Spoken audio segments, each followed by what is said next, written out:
Good evening with your CIGTV News Update. I'm Simon Boxall in for Donna Bush.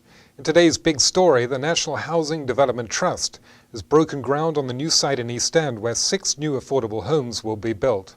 Present for the event were Acting Premier Moses Kirkconnell, Minister with responsibility for housing Dwayne Seymour, Finance Minister Roy McTaggart, and Minister with responsibility for lands Juliana O'Connor-Connolly. NHDT Chairman George Powell, his board and staff of the Trust were also in attendance, as was East End MLA Arden McLean.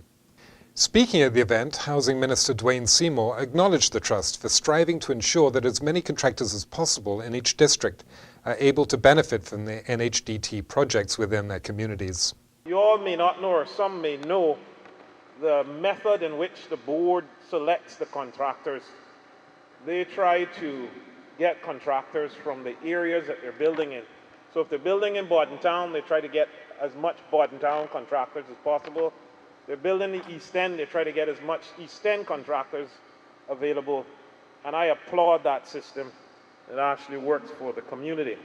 Towards the end of the ceremony, Trust Chairman George Powell talked about the Trust's plans for expansion. As we leave this site, we'll continue our journey, and we're looking at property in Northside, which I'm hopeful that we will purchase within the next month. Another investment around $350,000. Onward to West Bay, while this project here in East End is going on, we will be constructing 8 more homes, approximately $850,000.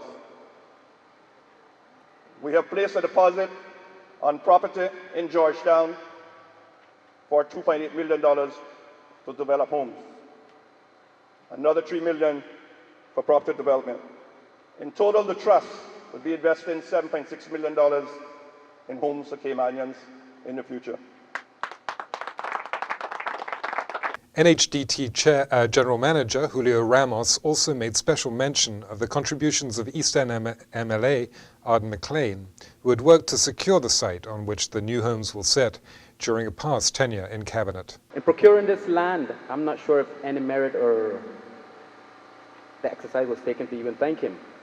He was key in actually procuring this land. My notes in itself basically reflect about $200,000, more or less than what we paid. 7 acres. Not to mention in terms of the value of it. So actually government is in a very good position in terms of value of land, and there's capacity here to build more.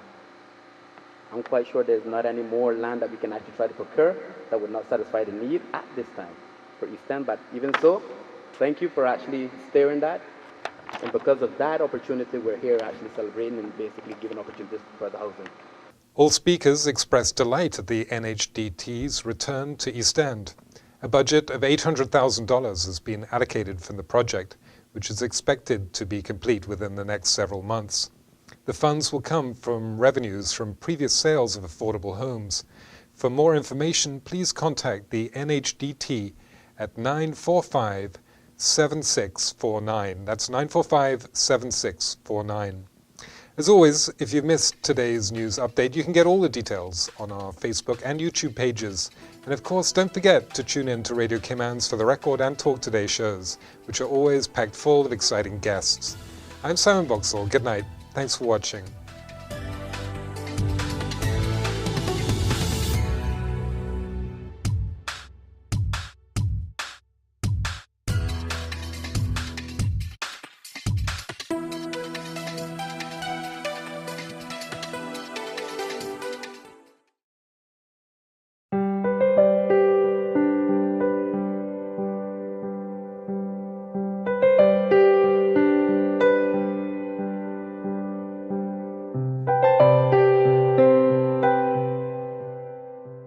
Boating, fishing, and water sports in the Cayman Islands are great, but keep a cool head.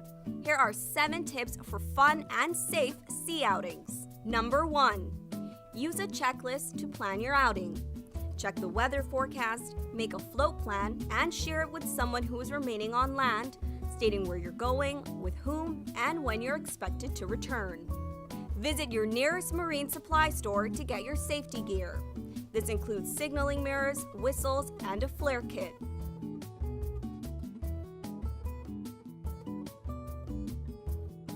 It's also very important to have onboard flotation devices and life vests for each person. There are different types of vests. Some are for water sport activities such as snorkeling, and others are for going on offshore boating or on fishing trips. Number 2. These items can be lifesavers in case of an accident or bad weather. Number 3. Use a motor kill switch, especially if you're boating alone. In case of a leak or breakdown, always stay with the boat until help arrives. If you capsize, an emergency beacon or locator device can send a distress signal to inform the authorities of your location. Larger flares will indicate distress to a boat, airplane, or search and rescue officials. Number 4. In addition to sunscreen, food, and beverages, it would be smart to have a cell phone. Make sure your marine radio works. Cayman boaters use Channel 16 to communicate. Number 5. Also, don't forget your anchor and sufficient rope. Number 6. Boat operators should be familiar with the local waters and reefs, as well as the capabilities and functions of the vessels they are using. Always obey the rules of the sea and the marine environment, and have courtesy for others. Number 7. Alcohol and salt water do not mix, especially if you're the captain. Some useful contact numbers are 911. The RCIPS Marine Base is 649-7710, and the Port Authority is 949-2055. Smooth sailing, all!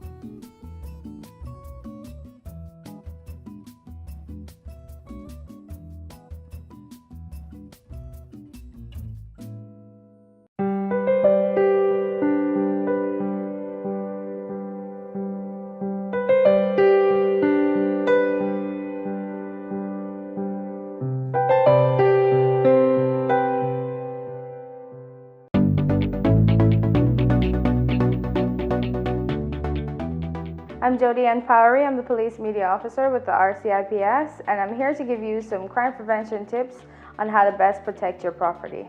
The first thing that we want to discuss is our points of entries. Let's start with the front door, and then we'll move on to the windows and the back doors or sliding glass doors. The first thing to consider is the front door. This particular front door has 2 deadbolt locks. One of these deadbolt locks are properly carpentered and the other is not. When your door is properly locked, you'll hear a click at the end and the deadbolts are not able to move. If it is slightly opened, then you can push the deadbolt back without having any restrictions. I'll now proceed to show you what your lock should look like when it is properly locked.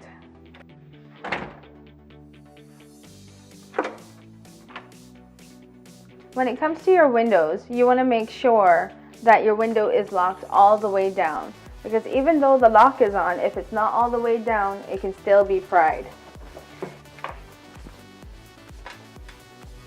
The proper way to lock the window is to make sure that the window goes all the way down to the seal and then you pull across the lock. When you have a sliding glass door at home, you want to make sure that you have secondary locking devices in addition to the lock that comes with the door. One of those can be a simple piece of wood that's jamming the doorway.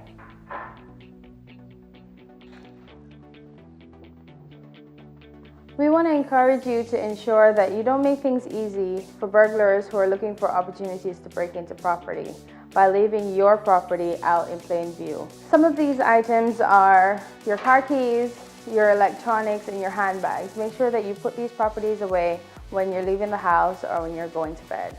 When you're going camping or if you're taking your family on a trip, you want to ensure that your property has some sign of life. This can be done by leaving a light on or putting timers on your lights. And we want to ensure that our family homes are safe. In order to do so, we encourage that people take the proper precautions by starting up neighborhood watches or encouraging family members or persons they trust to check on their properties while they're away.